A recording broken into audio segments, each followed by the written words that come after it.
ያ ቁርአን እኮ ይናገራል። አሁን ካዕባን ያፈርሳሉ ብሎ እኮ የሚናገረው አስሐቡል ፊል ይላል እኮ። አስሐቡል ፊል ማለት የአብርሃም ልጆች ናቸው። የአብርሃም ልጆች ሌላ ቦታ አይደለም፣ አንዱ ትግራይ ናቸው። ከሰው ዘር ያልተፈጠሩ እንደውም ዳቢሎስ ከነሱ ይሻላል ብዬ ተስፋ አደርጋለሁ። ዳቢሎስ እኮ እንደነሱ አይነት ተንኮል የለውም። በቃ ሲፈልግ ይለብጣል፣ ሲፈልግ የፈለገውን ነገር ነው እንጂ የሚያደርገው እነሱ ቢመጣ እሱም የኔ አካል አይደሉም ብሎ ነው የሚክዳቸው። በህይወት እንኳን ኖሮ ብትጠይቃቸው ይሄንን ሊገልጹ አይችሉም። ይሄ ትርክት እንግዲህ በድሬዳዋ ከንቲባ ብቻ የተነገረ የትግራይ ተወላጆችን እንዲጠቁ የሚያደርግ በሱ ብቻ የተነገረ እንዳይመስላችሁ አስተምሮ ነው፣ ባይዘ እምነት ነው። ከዚህ በፊት ምላሽ ሰጥቼበታለሁ። በተለያየ ሁኔታ ደግሞ አሁን ምላሽ እንስጥበት። ምን ሲል ሰምታችኋል? እነኚህ የትግራይ ህዝቦችን አጋንንት ቢመጣ ሴጣን እንኳን አላቃችሁም ይላቸዋል። ጂኒ እንኳን የኔ ወገን አይደላችሁም ይላቸዋል ብሏል። እውነት ነው። እነሱ ክርስቲያን ናቸው፣ በክርስቶስ ክርስቲያን የተባሉ ስለሆኑ አጋንንት የእሱ ወገን ሊሆኑ አይችሉም። ባይሆን ነብይህ ግን የአጋንንት ወገን ስለሆነ እሱን ያውቁታል። ከዕለታት አንድ ቀን ሙሐመድ ይጠፋና ቤተሰቦቹ ይፈልጉታል። አጋንንት ወስደው ገለውት ይሆናል ብለው ሊነጋጋ ሲል ከሆነ ዋሻ አካባቢ ሲመጣ አገኙና ይጠፍተ ነው ብለው ሲጠይቁት እንዲህ አለ። ሳይ ሙስሊም 450 ኤሌ ይገኝላችኋል አዲሱ።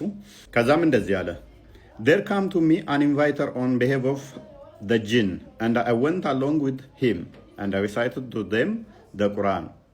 ከጋኔን የሆነ ወይም ደግሞ ከጅን የሆነ ጎሳ ከነሱ ውስጥ የሆነ አንድ ጠሪ መጣ ወደ እኔ ሊጠራኝ ሊጋብዘኝ አለ። ከዛም ሄድኩና ቁርአንን ቀራሁላቸው። እነሱ የናንተ ወንድም ናቸው ጅኒዎች አለ። ለትግራይ ግን አላቃቸውም አጋንንት ይላል፣ ለሙስሊሞች ግን ወንድማቸው ነው። ቁርአኑን ሲቀራላቸው ምን ተፈጠረ? የጋኔኖች ምዕራፍ 72ኛው ከቁጥር 19 ላይ እንደዚህ ይላል። እነሆ የአላህ ባሪያ ሙሐመድ አላህን የሚጠራው ሆኖ በተነሳ ጊዜ ጋኔኖች በእርሱ ላይ ድርብርብ ሊሆኑ ቀረቡ። ትግራዮችን አጋንንት ጋኔኖች አናቃችሁም ይሏቸዋል። ሙሐመድ ግን ቁርአን ሲቀራላቸው ላውሌ ሊከመሩ ሮጠው ይመጣሉ። ምን ሲቀራላቸው? ቁርአን ያላህ ቁርአን እየቀራ አላህን ስም ሲያወሳ አጋንንቶች ሮጠው ላውሌ ሊከመሩበት ይላሉ ማለት ነው። ምክንያቱም ቁርአን በራሱ አጋንንትን የሚስብ አጋንንትን የሚጠራ መጽሐፍ ስለሆነ ሱራ 72 ከቁጥር 1 ጀምሮ ሙሐመድ ወይ በል እነሆ ከጅን የሆኑ ጭፍሮች ቁርአንን አደመጡ፣ እኛ አስደናቂ የሆነን ቁርአን ሰማን አሉ። ማለት ወደ እኔ ተወረደ፣ ወደ ቀጥታ መንገድ የሚመራን ቁርአንን ሰማን፣ በእርሱም አመንን፣ በጌታችን አንድንም አናጋራም። እነሆ የጌታችን ክብር ላቀ፣ ሚስትንም ልጅንም አልያዘም። አላህ ልጅ የለውም ያሉትም አጋንንቶች ሲሆኑ በቁርአን የሚያምኑት አጋንንቶች ናቸው። አጋንንቶች የሙስሊም ቤተሰብና ወንድም ናቸው።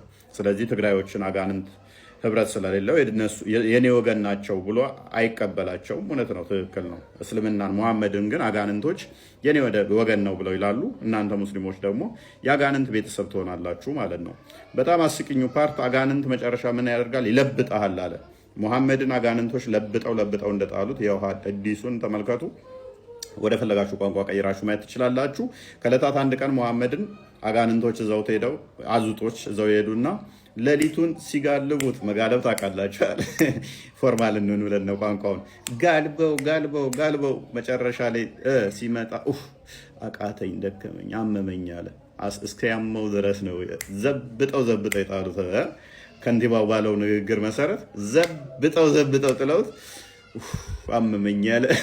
ሲመጣ ብልታቸው ረጃጅም የሆኑ አዙጦች የሚባሉ ቀጫጭኖች ናቸው። እሱ እንትን አብሮት ሄደው ግን ብልታቸው አልታያለኝ ይላል።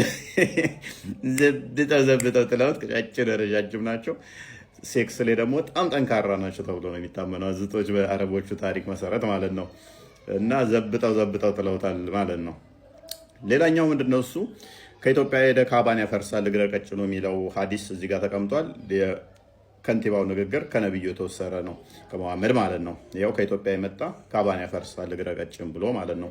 እነኚህን ኢትዮጵያኖችን ሲገልጻቸው ደግሞ ምን ብሎ ነው የነገረው?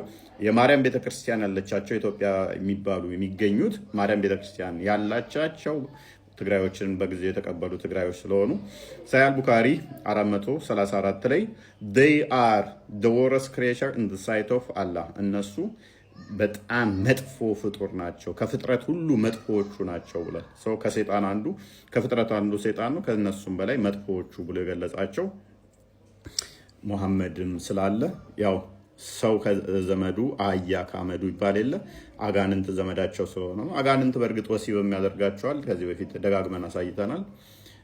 ትግራዮች ላይ የሚካሄደው የፖለቲካዊ ፕሮፓጋንዳ ከሃይማኖትን ተገን ያደረገ እንዲሁ ቀላል እንዳይመስላችሁ መጽሐፍ ላይ ያለ ነው፣ አስተምሮቱ ላይ ያለ ነው እና ብዙ ፕሮፓጋንዳ ተሰርቷል። ከነጃሺ ጋር በተያያዘ ነጃሺ የሚባል ንጉሥ ሰለመ ከሚል ጋር የተቀበሉትን ብዙ አይነት ቅጥፈት ተቀጥፎባቸዋል ትግራዮች ላይ ባይዘ። ቀጣይ ደግሞ እየተዘጋጁላቸው ያሉ ብዙ ፕሮጀክቶች አሉ እና ካሁኑ ወጣቱ የትግራይ ወጣቶች ልናውቁ ይገባል። ይህንን አካሄድ መሰሪያዊ አካሄድ ካሁኑ ልታከሽፉት ይገባል ማለት ነው። ነቄ ልትሉባቸው ይገባል። ሃይማኖት ተኮር ስለሆነ እንዲሁ ተራ ፕሮፓጋንዳ ብቻ እንዳይመስላችሁ። ሁላችሁም ያለ ይህንን የምትሰሙ ሼር በማድረግ አዳርሱት መረጃውን።